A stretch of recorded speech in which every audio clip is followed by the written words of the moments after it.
I didn't realize she was there until I heard the laughter. Soft. Familiar. The kind that used to echo through my kitchen when she was mine. I froze halfway down the hall, gripping the mug of coffee until the heat bit into my palm. Through the half-open door I saw her, my ex-wife Rachel, standing beside my counter like she never left. Her voice floated out, casual and bright. And across from her sat Emily, her best friend.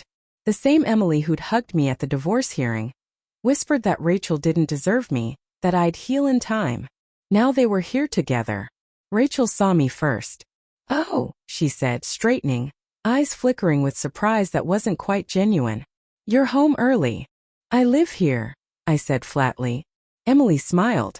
That same disarming smile she'd used at barbecues, birthdays, every dinner where I once believed we were family. We were just catching up. I stopped by to drop off some of Rachel's things. Her voice was smooth. Too smooth. Rachel's hand rested casually on the counter, her nails tapping. She looked like someone who'd come to reclaim something she'd lost, or check that it was still missing her. I nodded slowly. Right. Catching up. Inside though something twisted. A faint, nauseating ripple I couldn't name yet, but it grew, curling through my chest like smoke. After Rachel left me 6 months ago, I'd built silence into a kind of routine. The house was quieter, colder, but predictable. I told myself I was fine. She said she'd fallen out of love, that it wasn't anyone's fault, that she needed to find herself. I didn't believe her then. I barely do now. Still I stayed polite. Civil. We shared a dog, Milo, and that was enough to keep the small, unbearable threads of connection intact. Emily used to check in sometimes, claiming she wanted to make sure I was coping. She'd bring over food, talk about meaningless things, and listen when I couldn't keep my bitterness from spilling out. And for a while I thought she understood. I thought she was the one person who saw how deep the cuts went. That night, after the kitchen encounter, I couldn't sleep. I kept hearing their laughter replaying in my head, soft, syncopated, intimate. I told myself I was imagining it, that they were friends long before Rachel and I even met. That women talk. That I was being paranoid. But something about Emily's eyes, calm, steady, too sure, lingered. It was the same look Rachel used to give me when she'd already made up her mind to lie. 2 days later, Emily texted, "Hey, sorry if things felt weird the other day. Coffee soon? Just to clear the air?" I stared at the message for a long time. Then I typed, "Sure. My place. Tomorrow evening." When she came, she brought wine. Cheap red, sweet. The kind Rachel used to drink. We talked for a while about work, about the weather, about how Milo still waited by the door some nights. The air between us was heavy, filled with all the things we weren't saying. Finally I said, "So how's Rachel doing?" Emily's lips curved. "She's finding her footing. You know how she is." I nodded. "Does she still think I miss her?" Her brow furrowed, a flash of unease. "What do you mean?"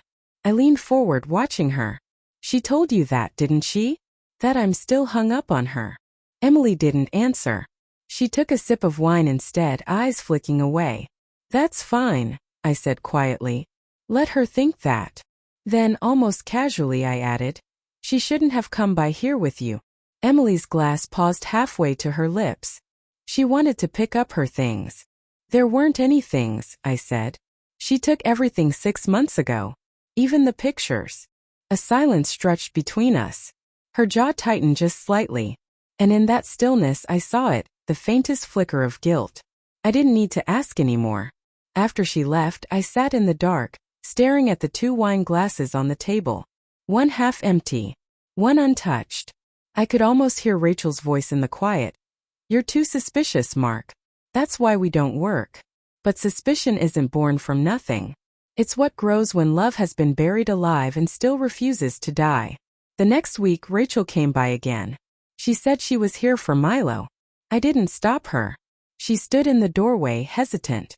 "You look tired," she said softly. I could say the same. She smiled faintly.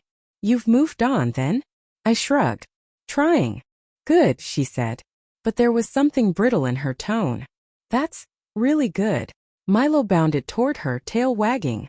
She crouched to pet him, and I noticed the perfume. Not hers. Sweeter. Familiar. Emily's. My stomach nodded. "Rachel." I said carefully. You still close with Emily? Her head snapped up. Of course. Why? Just wondering, I said. You two always had each other's backs. She studied me for a long moment. You think something's going on, don't you? I smiled without humor. You tell me.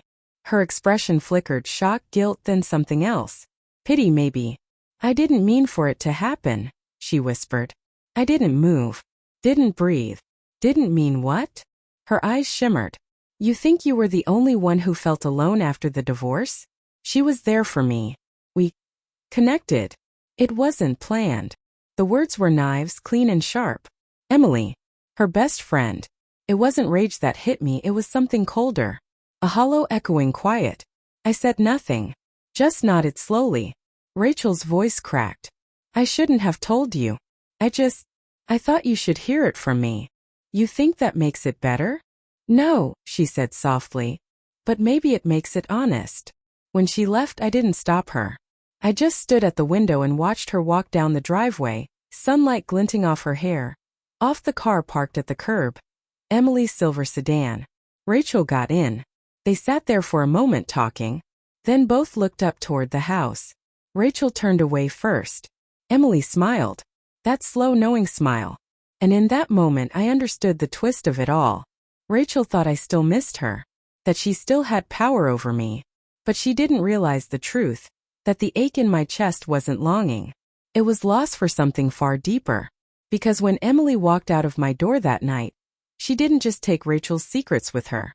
She took mine too, the fragile, foolish hope that maybe, after all the lies, there was still something left in this world untouched by betrayal. Now when I see them together I don't feel anger. Just an odd sort of quiet acceptance. They think they've won something, love, connection, whatever broken version of it they've built. But they'll learn. Betrayal doesn't vanish when you pass it along. It clings. It festers. One day one of them will hear laughter behind a door, see a glance that lasts too long, and feel that same hollow twist in their chest.